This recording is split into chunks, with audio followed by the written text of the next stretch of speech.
சங்கீதம் 149 8 அவர்கள் வாயில் கர்த்தரை உயர்த்தும் துதியும் அவர்கள் கையில் இருபுறமும் கருக்குள்ள பட்டயமும் இருக்கும். கிறிஸ்துவுக்குள் அன்பானவர்களே, ஒரு நபர் தான் பெற்றுக்கொண்ட நன்மைகளுக்காகவும் தனக்கு கிடைக்கப்பட்ட விடுதலைக்காகவும் தன்னை சார்ந்தவர்களுக்கு கிடைத்த நன்மைகளுக்காகவும் தேவனை துதிப்பது என்பது இயற்கை. அது பெரிய விஷயம் அல்ல.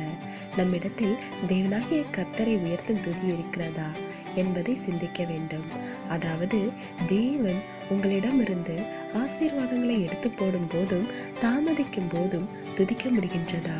உதாரணமாக, தாவீது எப்பக்கத்திலும் நெருக்கப்பட்டாலும் அவர் கர்த்தரை துதிப்பதை ஒருபோதும் நிறுத்தவில்லை. உங்களுடைய சத்துருக்களுக்காகவும் உங்களை சிறுமைப்படுத்தி ஒதுக்கினவர்களுக்காகவும் தேவன் அவர்களை ஆசீர்வதிக்கும்படி ஜெபிக்க முடிகின்றதா? இப்படி பல உபத்திரவங்கள், வேதனைகள் மத்தியில் தேவனை நன்றியோடு துதிப்பதே உயர்வான துதி.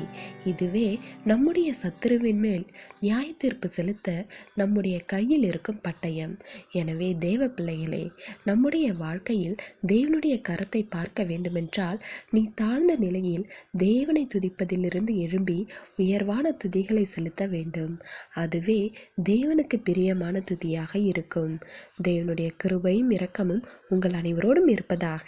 ஆமேன்.